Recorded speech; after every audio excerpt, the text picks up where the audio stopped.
Hello, chemistry students, and in this video we are going to look at double replacement reactions and to predict if a double replacement reaction occurs given two reactants. So we will write equations for the products and then determine if the reaction occurs. To give you a little bit of context for this video belongs in our Honors Chem 1 course. So we've gone through all the introductory material. You've gone through balancing equations, types of reactions, writing all of those. So you're a pretty good expert in that.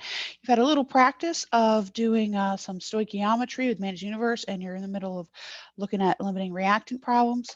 And so now we're going to come back and look at these predicting if a reaction occurs while you're kind of practicing your limiting reactant problems.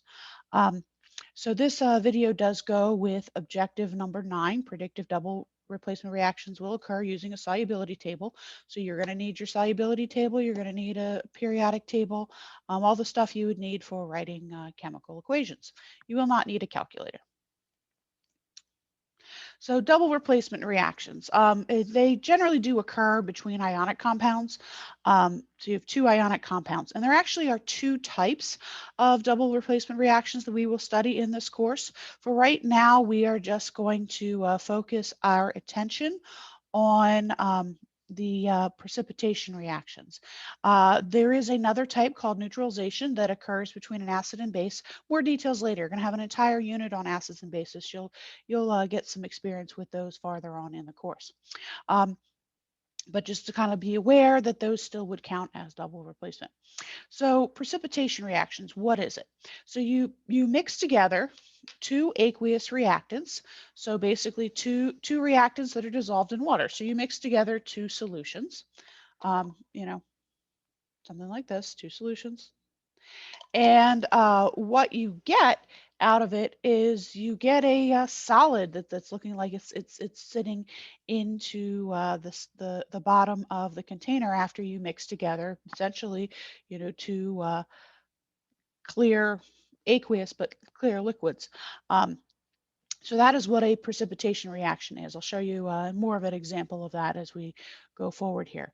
But if you go through and you write and you predict all your products for the reaction and everything in the reaction is aqueous, then the reaction does not occur. If you go through, you predict your products and you write all your physical states and at least one thing is a solid, then the reaction occurs. That's kind of what we're looking at here today for predicting whether a precipitation reaction occurs or not. So we're going to work through two examples in the video, and then you're going to get some good practice on your own. So our first example here is sodium hydroxide and ammonium carbonate. One last note, the H2O over the arrow, all of our reactions that we're studying for this type of assignment will occur in water. So if there is not H2O written in the equation, assume that it is there. So sodium hydroxide plus ammonium carbonate. So the first thing we need to do is write some formulas. So we need to, kind of remember that sodium is a +1 ion. Hydroxide, that is OH1 minus.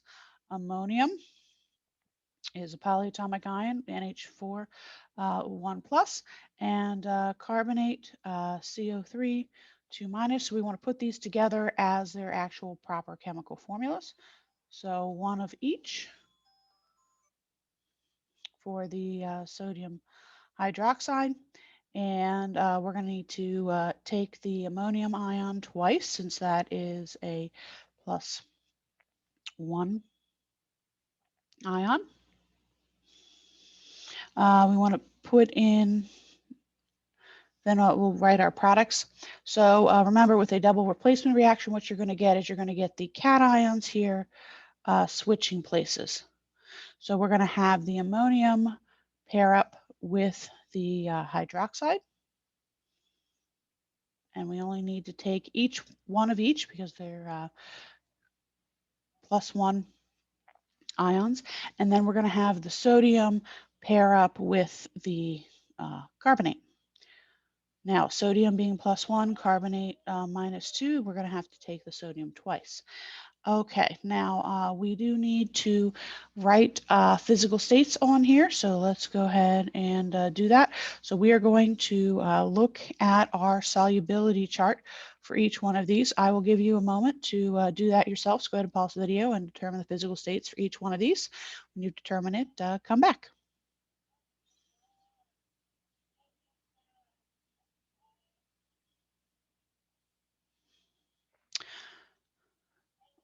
Okay, so hopefully you have determined that the sodium hydroxide and the ammonium carbonate are both aqueous.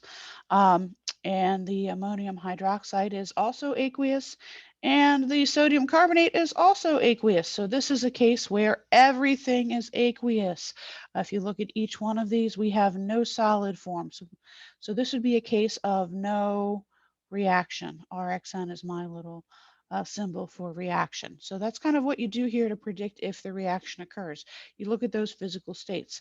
There is no reaction here. That basically, you know, we basically what we did was we started with, you know, a test tube or a beaker. And in that test tube, we stuck some sodium ions and hydroxide ions.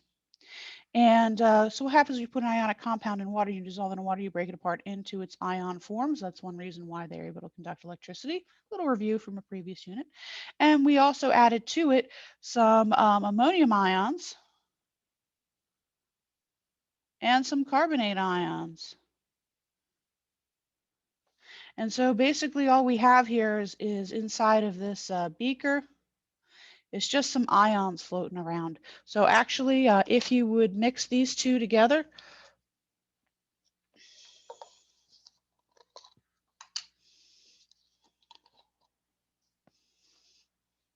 so here is sodium hydroxide, here's ammonium carbonate. If you would mix these two together, all you get is something that looks like water. You start with two things that look like water, and you end with something that looks like water because we didn't form any solid precipitate. Okay. So that's kind of what's going on here. And that's why we say the reaction didn't really occur. We just have a bunch of ions floating around in the water. So one thing is, if the reaction doesn't occur, then you don't need to balance, because really there is no chemical reaction happening, so there's no purpose to balancing the equation. Okay, let's look at another one here. Plumbous nitrate and potassium iodide, again occurring in water. Go ahead and pause the video, write all the formulas, determine the physical states, and determine whether the reaction occurs. Do we get a solid formed?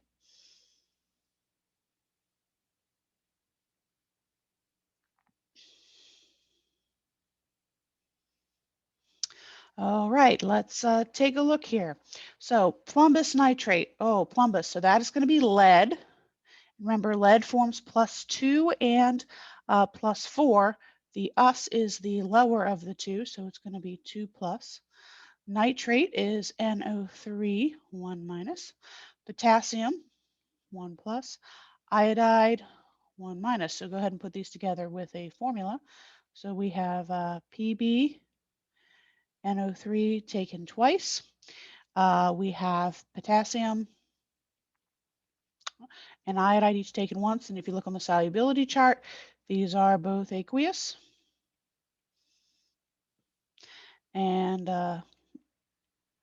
then they are going to have our cations switch places. So we are going to have our lead pair up with the iodine. We're going to need to take the iodine twice to cancel out our charges.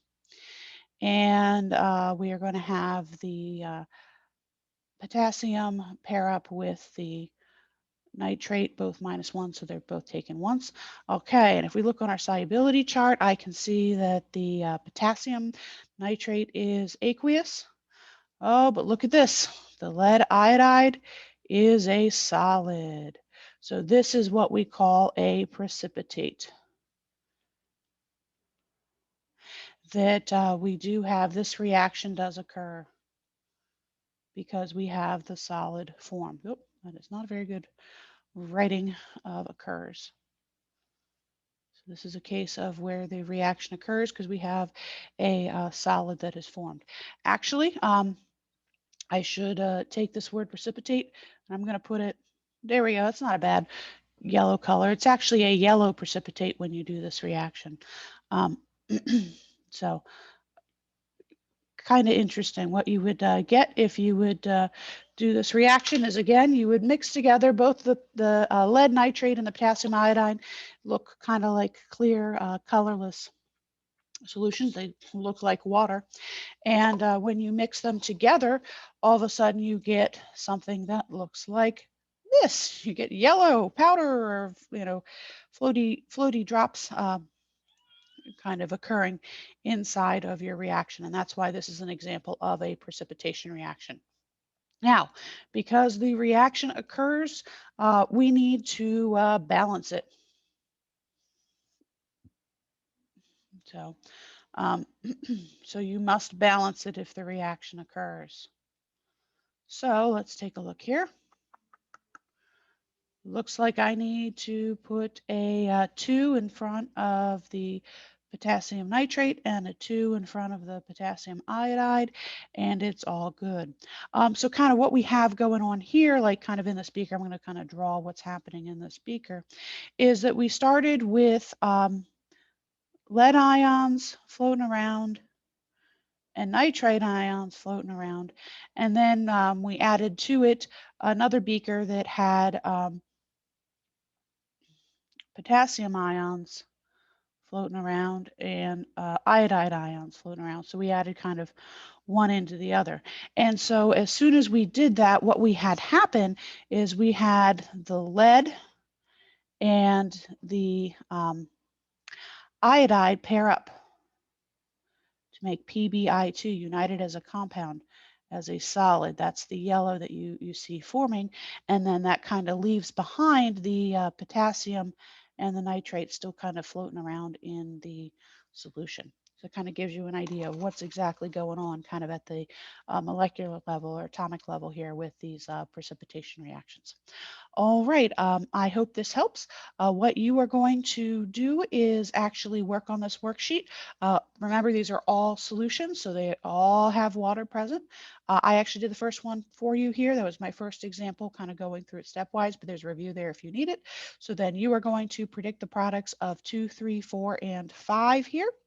And there'll probably be some way for you to check your answers once you do that. So just pay attention to the assignment description. The other thing I would like you to do is to watch this YouTube video. It's just a very quick 1-minute video of actually showing you this happen. It's pretty cool to see it live. If we were in a traditional classroom here, I would certainly show this to you live. All right, reach out if you have any questions. And as always, happy learning.